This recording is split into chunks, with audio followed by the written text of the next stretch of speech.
ایک دوست کی بیوی نے خلا کے لیے 18 جنوری کی کو کورٹ میں درخواست جمع کرائی اور جنوری کے آخر میں اس نے ایک مفتی سے نکاح پر نکاح کر لیا، جبکہ میرے دوست کو خلا کا نوٹس 6 فروری کو موصول ہوا اور خلا کا فیصلہ بھی عدالت نے 20 مارچ کو دیا۔ انہوں نے عدت بھی نہیں کی، اور جبکہ یہ عالم ہیں اور رخصتی اور مفتی صاحب اور وہ فلاں مدرسے سے منسلک ہیں۔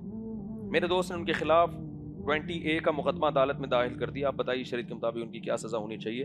فیملی کورٹ کے جج کو میرے دوست نے بتایا کہ انہوں نے خلا سے پہلے نکاح کر لیا، تو جج نے کہا یہ زنا ہے، لیکن فیملی کورٹ ہے، آپ کرمنل کورٹ میں کیس داخل کریں۔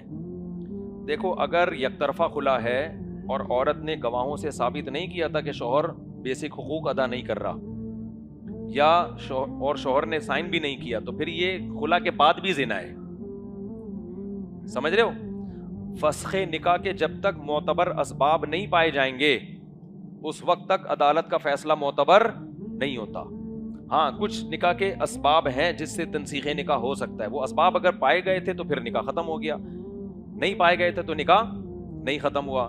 البتہ اگر شوہر نے اس پیپر پہ سائن کر دیا تھا تو پھر بہر صورت نکاح ختم ہو گیا ہے۔ تو اب مسئلہ یہ ہے کہ یہ جو کیس ہے یہ کسی مولوی صاحب کا بتا رہے ہیں، کسی مفتی صاحب نے ایسا کیا ہے کہ کسی کی بیوی سے شادی کر لی ہے۔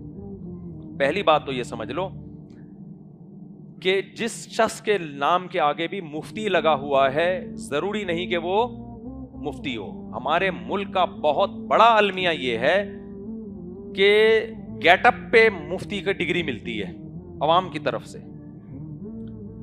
مفتی کی ڈگری پتہ ہے کے لیے کیا ضروری ہے؟ آپ نے درس نظامی مکمل کمپلیٹ کیا ہو، ایک بات۔ نمبر 2، پھر کسی ریلائبل ادارے سے مفتی کا بعض اداروں میں 1 سال کا کورس ہوتا ہے، بعد میں 3 سال کا کورس ہوتا ہے، یہ کورس کمپلیٹ کیا ہو۔ کتنی شرطیں ہو گئیں؟ اور اس کورس میں ہر عالم کو داخلہ نہیں ملتا۔ ہمارے یہاں جامعۃ الرشید میں کتنے علماء آتے ہیں مفتی کا کورس کرنے کے لیے، سلیکشن 10-12 کی ہوتی ہے، باقی سب کو فیل کر دیا جاتا ہے۔ اس کے لیے بہت زیادہ استعداد چاہیے، مینٹل لیول چیک کرنا پڑتا ہے۔ پھر جب وہ 1 سال یا 2 سال یا 3 سال کا کورس کرے گا تو بھی مفتی نہیں بن جاتا، کم سے کم 10 سال وہ مسائل کی تحقیق کی پریکٹس کرے گا کسی ماہر مفتی کی نگرانی میں۔ سمجھ میں آ رہی ہے بات کہ نہیں ہے؟ 10 سال کم از کم ضروری ہے۔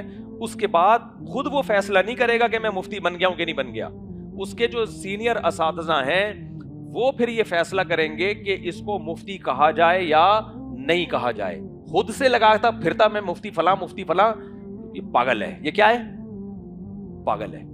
اس کے بڑے کہیں گے کہ ہاں بھائی اس میں اتنی صلاحیت پیدا ہو گئی کہ مسائل میں یہ تحقیق کر کے جواب دے سکتا ہے، اس کی اتنی مینٹل لیول بھی ہونا چاہیے نا۔ بعض لوگوں پر بھوسا بھرا ہوتا ہے، دماغ ہوتا ہی نہیں ہے، وہ جتنا بھی علم حاصل کریں ان کو سمجھ میں ہی نہیں آتا۔ تو اس 10 سال کے پروسیس کے بعد اس کو اس کے بڑے اگر اتھارٹی دیتے ہیں تو پھر وہ مفتی کہلائے گا، ادر وائز وہ 100 سال میں بھی مفتی۔ بولو، یہ وہ ڈگری نہیں ہے کہ آپ نے کورس کیا تو آپ مفتی کہنا شروع کر دیں۔ کچھ کورسز ایسے تو کرنے کے بعد آپ جو ہے نا وہ اہل ہوتے ہو، پی ایچ ڈی کر لیا آپ نے تو آپ پی ایچ ڈی اسکالر بن گئے۔ مفتی میں ایسا نہیں ہے، کئی سال کی پریکٹس کے بعد جب اس کے بڑے کہیں گے کہ بھائی ملک کے جو نامور علماء ہیں وہ جب اس پہ اعتماد کریں گے، ہاں بھائی اب یہ اس قابل ہے کہ اس کو، میں نے جب 8-9 سال پڑھا ہے نا، اس کے بعد فتوے کا کورس کیا حضرت مفتی عبدالوہاب صاحب کی نگرانی میں، اس کے بعد بھی ہمیں مفتی کا لفظ لگانے کی اجازت نہیں تھی اور نہ اپنے مہر سے فتویٰ دینے کی اجازت تھی۔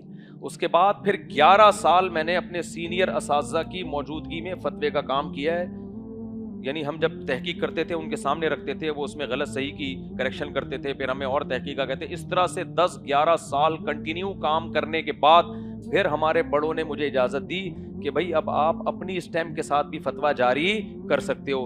اجازت ملنے کے بعد بھی میں نے یہ کام نہیں کیا۔ سمجھ رہے ہو؟ مجھے ڈر لگتا تھا یار میں اپنی اسٹیمپ سے لکھوں کل قیامت میں کس کی گردن پکڑی جائے گی میری۔ 2011 میں مجھے اجازت ملی ہے، اس کے بعد جا کے اب 2023 میں نے اپنی اسٹیمپ سے فتویٰ جاری کرنا شروع کیا ہے، اور وہ بھی اس لیے، یعنی 2023 تک بھی کرتا رہا کام میں، اب میں نے اپنی اسٹیمپ لگانا شروع کی، وہ بھی اس لیے کہ سوالات کی رش اتنا زیادہ ہے کہ ہر مسئلہ میں جامعۃ الرشید لے کے جاؤں، ان سے اسٹیمپ لگواؤں، تو پھر جو سوال پوچھنے والے ان کا نقصان بہت ہو رہا تھا۔ تو پھر میں نے یہ کیا کہ چلو جی میں اپنے سائن سے فتویٰ جاری کر دیتا ہوں۔ اس پروسیس سے گزرنے کے بعد کوئی شخص مفتی کہلانے کا، اور ہم ابھی بھی اپنے آپ کو کوئی فنٹر نہیں سمجھتے، مفتی ہونا تو بہت بڑی بات ہے۔ تو بڑوں نے اجازت دی تو ان کی اجازت سے، بلکہ اجازت کے ایک قسم کا حکم ہی ہے کہ بھائی آپ مسئلہ بتا سکتے ہو۔ تو آج کل کیا ہو رہا ہے، مفتیوں کے اسکینڈل بہت آ رہے ہیں، وہ مفتی فلانی لڑکی کے ساتھ پکڑا گیا, کے ساتھ بھگا کے لے گیا. بھائی یہ مفتی نہیں ہوتے, یہ جاہل کے بچے ہوتے. مفتی عبدالقوی کے دیکھو نا اسکینڈل, اب غیبت اس لیے نہیں کہ تو ساری دنیا کے سامنے. کل مفتی عبدالقوی صاحب کی کوئی لائی ہے کہ ایک لڑکی ناچ رہی ہے نا, اور مفتی عبدالقوی صاحب کیا کر رہے ہیں, انجوائے, بڑا زبردست انجوائے کر رہے ہیں. پتہ نہیں فیک ہے یا کیا ہے, واللہ عالم. تو بظاہر تو فیک نہیں لگ رہی تھی, لیکن ان کے تو اپنے ویسے ہی ماشاءاللہ بڑے مشہور ہیں. وہ مفتی کہاں سے ہو گئے وہ؟ میں نے مفتی اس لیے کہہ دیا کہ لوگوں نے نام بنا دیا ان کا. پھر لوگ کہتے ہیں مفتی کو دیکھو کیا کر رہا ہے. بھائی جان کس نے کہا کہ یہ مفتی ہیں؟ کس نے لگایا؟ خود ہی لگا دیا. یہ ایسے ہے جیسے خود ہی بالنگ کرو اور خود ہی بیٹنگ کرو, خود ہی کرو. تو مفتی بہت ایک مشکل سے ڈگری ملتی ہے, اور اس میں بہت, اور پھر مفتی کے پاس تو اتنا ٹائم ہی نہیں ہوتا کہ عملیات میں آئے. وہ بہت سے عامل ہیں مفتی فلاں عملیات کر رہے ہیں, جن ٹرائل بھگا رہے ہیں, اور کیا ہے وہ مفتی. تو یہ پاکستان ہے, یہاں لا قانونیت ہے, جو چاہے بن جاؤ, کوئی پوچھنے والا نہیں ہے. ڈاکٹر بھی لوگ بنے ہوئے جعلی ڈگریوں پہ, اور عام ڈاکٹروں سے زیادہ بڑے ڈاکٹر بنے ہوئے. حکیم تو ایسے مارکیٹ میں ملیں گے, ہر تھوڑے دن میں کوئی منجن بیچ رہا ہوگا بیٹھ کے, اور قبلہ بڑے حکیم صاحب. بھائی حکیم ریلائبل ہونا چاہیے, کس ادارے سے فارغ ہے, کس استاد سے پڑھا ہے, کیا تجربہ ہے آپ کا, اس وقت تک اس کو حکیم مت مانو. صحتوں سے کھیلتے ہیں یہ. حکیم صاحب قبرستان سے گزرتے تھے, منہ چھپا لیتے تھے. کسی نے کہا یہ تکلف کیوں, کہتے ہیں سارے میرے پہنچائے ہوئے ہیں, ان سے شرم آتی ہے مجھے. تو اب یہ جو مسئلہ ہے نا کہ یہ روحانی عامل لوگ ہوتے ہیں. اب مجھے نہیں پتا یہ مولوی صاحب نے عدت کے سے پہلے نکاح کیا, عدت کے بعد, تو آپ کے ذمہ دو کام ہیں. ایک, جنہوں نے یہ استفتاء لکھا ہے, سب سے پہلے تو وہ خلا کی جو ڈاکومنٹس ہیں کسی مدرسے میں داخل کریں. دارالعلوم کرنگی ہے, بنوری ٹاؤن, جامعہ فاروقیہ, جامعہ رشید, وہ یا ہمارے پاس بھی جمع کرا سکتے ہیں. وہ ڈاکومنٹ دیکھ کے مفتی یہ فیصلہ کرے گا کہ شرعی لحاظ سے یہ خلا ٹھیک بھی ہے یا نہیں ہے. اگر خلا ٹھیک ہی نہیں ہوا تو پھر تو اس مولوی پہ سیدھا سیدھا زنا کا کیس بنتا ہے. سمجھتے ہو کہ نہیں سمجھتے؟ پھر تو وہ کیا ہے, زانی. اس کو بتا دیا جائے, فتویٰ لے جا کے دکھایا جائے. پھر بھی اگر وہ نہیں مانتا تو اس کو اناؤنس کر دیا جائے, فتویٰ دکھا کے نا کہ بھائی دیکھو یہ فتویٰ ہے, یہ میری بیوی ہے, اور بیٹھی ہوئی کس کے ساتھ ہے, یہ اس شخص کے ساتھ بیٹھی ہوئی ہے جو جعلی مفتی ہے. مفتی نہیں ہے وہ, کیا ہے, جعلی مفتی ہے. اس کو پھر بدنام کریں آپ. اور اگر یہ ثابت ہوتا ہے کہ یہ خلا ہے ہی نہیں, سوری خلا ہے, فتویٰ مل جاتا ہے آپ کو, بھئی یہ عدالت نے اس اصول کا خیال کیا, خلا ہے, یہ اسباب فسخ نکاح پائے جاتے تھے, تو پھر آپ یہ ثابت کریں کہ بھئی یہ عدت کے اندر اندر نکاح ہوا ہے. تو پھر یہ جو کرمنل کیسز عدالتوں کے ہیں نا, تو اس میں آپ یہ کیس کر سکتے ہیں کہ دیکھو یہ خلا کی ڈیٹ ہے, اور اس ڈیٹ کے اندر اس نے کمبخت نے نکاح کیا ہے, اور اس میں تو عدت پوری ہونے کا چانس ہے ہی نہیں. صحیح ہے نا؟